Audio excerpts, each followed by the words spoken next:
네. 네, 하시면 됩니다. 네. 잘 쉬셨나요? 네. 혹시 목소리 잘 들리면 한 분만 채팅으로 잘 들린다고 해주시면 바로 시작하도록 하겠습니다. 네, 감사합니다. 호응 좋네요, 오늘. 네, 감사합니다. 자, 그러면은 아까 이제 실제 이런 중기부나 벤처기업 협회 통계를 보더라도 진짜 투자 받기는 쉽지는 않다. 그렇지만 그럼에도 불구하고 우리는 이제 투자를 계획 중이고, 그러면은 이제 투자 유치라는 프로세스 안에서 어찌 보면 투자를 받는 게 이제 우리의 목표, 골인 거잖아요. 그걸 어떻게 하면 잘 달성할 수 있을지 그런 전략들에 대해서 좀 설명을 드려보도록 하겠습니다. 아까도 잠깐 말씀드렸던 것처럼 작년 강의 유튜브에서 스케일업 벤처스 박종현 이렇게 치시면 아마 검색되는 걸로 알고 있거든요. 그래서 그거 또 꼭 좀 보시면 좋겠습니다.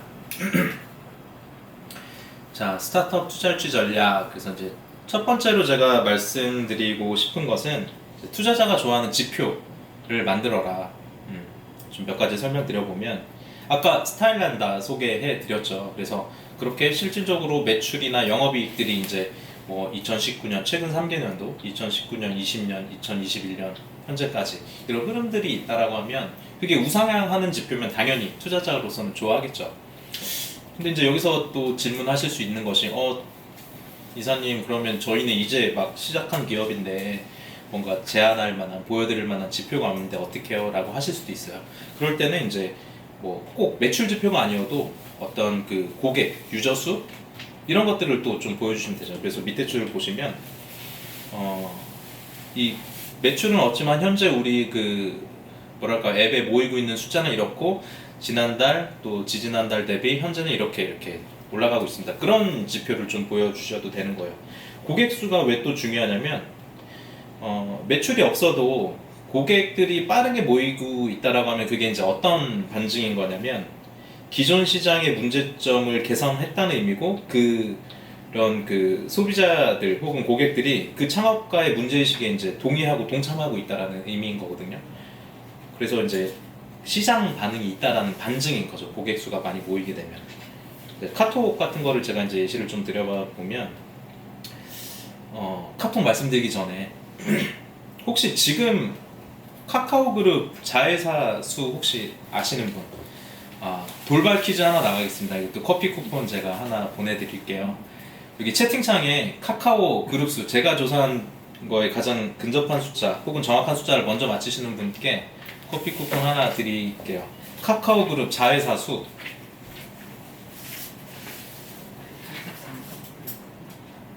막 열심히 검색 중이신가요? 아니. 감사합니다. 10초만 한번 기다려볼게요. 없으면 그냥 넘어가도록 하겠습니다. 네, 114개 나오죠. 160개.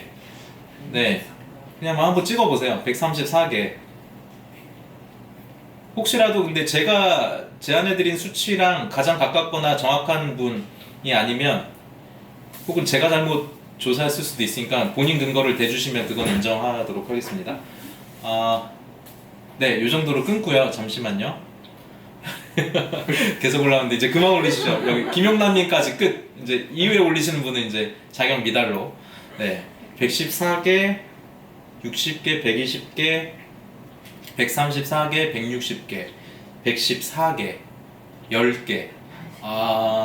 저기 나비온의, 제가 이름이 잘 안 보여서 이게 누구죠? 이루고 사원님? 네네, 가장 근접한 수치로 제가 그냥 인정해 드릴게요. 2021년 8월 6일 기준으로 카카오 그룹 자회사 수가 118개라고 합니다. 그래서 국내 기준으로 치면 국내 업계 2위고요. 모든 그룹, 삼성 이런 거 다 토탈해서. 참고로 업계 1위가 SK는 이제 148개라고 합니다. 그래서 이 루고 사원님께서 이제 맞추신 걸로 하고 잠깐 퀴즈는 끝내고요. 그래서 이제 저는 이 통계를 조사하면서 되게 소름 끼쳤던 것이, 한번 생각해 보세요. 처음에 카카오톡이 등장했을 때는 그냥 문자 쓰는데 굳이 이걸 왜 써? 근데 이제 반응이 되게 상반됐었어요. 쓰는 사람들은 엄청 편한데 이걸 왜 안 써? 막 이랬던 기억이 나거든요. 그때 막 스마트폰 막 보급되고 하면서. 근데 저는 카톡 만들어지고도 한 3년, 4년 이후까지 안 썼던 것 같아요. 그렇게 크게 불편함을 못 느꼈었어서. 근데 쓰는 사람들은 그렇게 좋아하더라고요. 그러니까 무슨 말이냐면 만약에 지금 카카오가 이런 자회사수 118개를 거느릴 정도로 클 거라고 저희는 예상은 못했잖아요. 근데 만약에 이 카카오 그 김범수 의장이 정말 이 판을 짜고 카카오를 시작했다면 정말 소름 끼치지 않으시나요? 엄청 많은 그 자회사들을 지금 거느리고 있거든요. 그러니까 처음에 뭐 카카오톡 무료 서비스 했었으면 어떤 뭐 매출이 있겠어요. 정말 고객 수 늘어나는 거 그 이상도 이하도 없는 건데 그렇게 모집해 놓은 이제 뭐 거의 국민 앱이 되어버렸죠. 모든 국민들이 거의 다 쓰는 그 안에서 이제 광고도 싣고 뭐 쇼핑도 하고 뭐 택시도 부르고 뭐도 하고 모든 것들이 거의 다 들어가 있잖아요. 그러니까 이 판을 기획을 했다라고 하고 만약에 이걸 생각을 했다라면 정말 소름 끼치는 거죠. 그러니까 이런 식으로 꼭 당장에 매출이 없었어도 내가 나중에 뭔가 어떤 그 확장 전략, 성장 전략이 있다면 그런 것들을 투자자들한테 이제 제안을 해주시고 비전을 공유해 주시면 이게 논리적으로 근거가 있고 설득력이 있다라고 하면 투자를 합니다. 실제 지금 뭐 지표들이 없다라고 하더라도. 그래서 그런 것들 좀 참고를 하시면 좋겠고요. 또 이런 분들이 있어요. 아, 뭐 우리 회사 거 이제 만들기만 하면 이제 시장에 내오면 뭐 끝났는데 뭐 이러면서 이제 내놓는데 실제로 고객들 반응이 없어. 시장에서 아무도 안 사. 이러면 이제 망하는 거거든요. 그래서 제가 여기 옆에 PMF라고 써놨거든요. PMF가 무슨 뜻이냐면 그 Product Market Fit의 약자예요. 그래서 이거를 이제 한글로 그 굳이 해석을 해보면 그 제품과 시장의 어떤 그 궁합, 적합도, fit, 그러니까 fit이 맞네 안 맞네 뭐 이런 얘기 하잖아요. 그러니까 시장에서 그 고객들과 fit이 안 맞는 제품은 아무리 내가 생각하기에 이건 획기적인 제품이고 정말 쓰면은 좋은 제품인데 하고 내놨는데 고객들이 아무도 안 사. 그럼 사실 그거는 의미 없는 제품이 되어버린 셈인 거잖아요. 그래서 내가 만들고 싶은 거를 만들면 안 된다, 망한다. 고객이 필요한 걸 만들어라. 그럼 고객이 필요한 게 뭐냐? 그 핵심은 제가 페인 포인트라고 설명드렸잖아요. 정말 그 고객들이 내가 이게 없으면 정말 고통스럽고 그 불편해. 그런데 이걸 씀으로써 그런 고통이나 불편들이 해소될 수밖에 없는 그런 제품들이어야 되는 거죠. 더 자세한 건 제가 작년에 다 설명을 드려놨었거든요. 그러니까 좀 참고를 하시면 좋겠고 리텐션 같은 것도 되게 좋아하는 지표입니다. 그러니까 뭐 어떤 예를 들어볼까요? 배달앱이라고 해볼게요. 배달앱에 뭐 여러 가지 이벤트 하고 홍보해서 고객 수는 많아. 그리고 고객 수가 이렇게 올라가는 지표는 있는데 고객만 많고 그 안에서 고객들이 실제로 구매를 안 하면 그거는 허수의 고객인 거잖아요. 그러니까 실제 고객 수 대비 구매까지 이어진 뭐 이런 비율, 재구매율 뭐 이런 것들도 이제 지표가 있다라고 하면 다 제시해 주시면 좋겠고 또 고객이 가입했다가 한두 달 있다가 다 또 이렇게 앱을 지우거나 하면서 탈퇴할 수 있거든요. 그럼 그런 것들은 이제 그 유지가 안 되는 거고 시장 반응이 석연치 않은 것이죠. 그러니까 이런 고객 수가 어떻게 유지되고 있는지 이런 리텐션 지표 같은 것들도 보여주시는 게 좀 좋습니다. 그래서 투자자가 좋아하는 지표로 근거를 제시하고 그거로 이제 풀어나가시면 그 투자 유치의 가능성은 높아진다. 이렇게 먼저 말씀을 좀 드려보고요. 네, 제가 늦게 봤네요, 김영란님. 한 달 만에 4개가 늘었네요. 7월에 114. 네, 그래서 제가 이거 이제 기준으로 이제 가장 최근 기사 찾아본 게 2021년 8월 6일 기준으로 118개, 그리고 이제 1위가 SK 148개, 요 기사였었거든요. 네, 그렇게 좀 참고해 주시면 좋겠습니다. 자, 두 번째로, IPO 전까지 진정한 기업 가치는 없다라는 좀 얘기를 드리고 싶어요. 그러니까, 기업 가치를 측정하는 세부적인 여러 가지 그 지표들 그리고 기법들이 있습니다. 근데 제가 알기로는 내일 오전에 이제 회계사님이 이제 세무회계 특강 해주시는 걸로 알고 있고 아마 그 시간에 이제 기업 가치 이야기도 해주실 것 같아요. 그래서 또 그 강의를 통해서 기업 가치 산정 방법에 대해서는 조금 더 딥하고 디테일하게 들으시면 좋겠고 혹시 내일 뭐 설명을 안 해주셔도 제가 아까 말씀드렸던 전에 강의에서 이러이런 방법들이 있습니다라고 이렇게 조금 설명을 해드린 것들이 있거든요. 그러니까 기업 가치를 어떻게 평가하냐 그 얘기는 오늘은 안 할 거고요. 어떤 얘기를 하고 싶냐면 이제 기업 가치에 대해서 다들 좀 오해하고 계신 부분들이 있어요. 그래서 이거에 대한 사례를 하나 좀 말씀드려 보면 사례 말씀드리기 전에 제가 이 기업을 까거나 뭐 이렇게 안 좋게 보는 건 절대 아닙니다. 그런데 이제 그냥 객관적으로 상식적으로 봤을 때 이게 타당한가라는 의문은 충분히 제기할 수 있을 법해서 말씀드려봐요. 이제 아까 그 비바 파블리카 토스의 사례인데요. 비하는 건 아닙니다. 네, 다시 한번 말씀드리고 2019년도 매출이 1187억, 매출은 1187억 훌륭해요.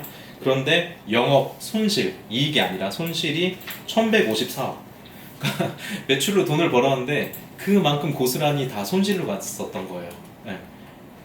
이런 기업이고 2020년도의 매출 기준은 3,898억. 상당히 매출이 많이 증가하긴 했네요. 그런데 여전히 영업 손실 725억. 손실이에요, 손실. 작년 기준. 그런데 2021년 6월 23일까지의 기준으로 제가 찾아봤을 때 토스 기업 가치가 얼마인지 아세요?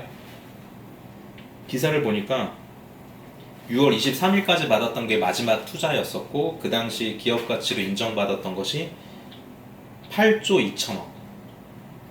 아니 작년에 725억, 뭐 전년도 뭐 당연히 더 손실이 컸던 건 말할 것도 없고요. 매년 적자 기업에 기업 가치를 8조 2천억을 산정해서 투자를 한다는 게 그냥 상식적으로는 투자자가 진짜 머리에 총을 맞지 않은 이상 계속 매년 만년 적자 기업에 왜 투자를 할까요? 근데 이제 다시 좀 인식의 틀을 깨고 방향을 바꿔보면 아까 카카오 사례처럼 당장 토스가 지금 돈은 못 벌고 있는 건 맞아, 명확한 팩트예요, 사실이고. 그런데 토스에서 비전을 제시하고 사업성을 확장하고 또 거기서 제시하는 전략들이 논리적으로 타당하고 실제 그런 사례들이 있었다라는 게 명확하게 투자자들한테 납득이 된다면 투자할 수 있겠죠. 그래서 제가 여기서 드리고 싶은 말씀은 어떤 기업 가치로 어떤 회사에 투자 받았다, 그래서 우리 회사는 얼마짜리 회사입니다는 아니에요. 명확하게 따지면 그냥 그 기업 가치로 산정해서 그거에 상응하는 지분을 이제 투자자에게 줬다라는 것 뿐이지. 그래서 투자자가 평가한 기업 가치는 사실 엄밀히 따지면 진정한 기업 가치는 아닙니다. 그럼 진짜 기업 가치는 뭐냐? 상장해서 우리가 지금 뭐 어제 삼성전자 종가가 얼마였을까요? 요즘 좀 많이 떨어진 걸로 알고 있는데, 그러면은 발행 주식 총수가 있을 테고 어제 끝났던 종가를 곱하면 그게 이제 시가총액인 거고, 명확하게 뭐 삼성전자가 지금 고평가됐네 저평가됐네 이런 논란은 차치하고더라도 진정한 기업 가치는 그렇게 상장 시장에서 그 시장 참여자들에 의해서 결정이 되고 그게 이제 진정한 기업 가치라고 볼 수 있거든요. 조금 더 디테일하게는 이제 상장하기 전에 상장 예비 심사 청구라는 걸 합니다. 그때 이제 또 애널리스트들이 이 회사의 기업 가치는 얼마라고 추정됩니다. 굉장히 그 50에서 100페이지 되는 보고서를 써요. 그때 이제 어찌 보면 이제 정말 구체적으로 전문가에 의한 처음 그 기업 가치가 평가되는 것이시지, 우리가 작년 라운드에 얼마에 투자 받았으니까 우리 기업은 지금 얼마짜리 회사예요, 이거는 사실 나중에 상장하거나 뭐 아까 스타일란다처럼 최종적으로 그 기업에 매각될 때까지는 아무도 모르는 거예요.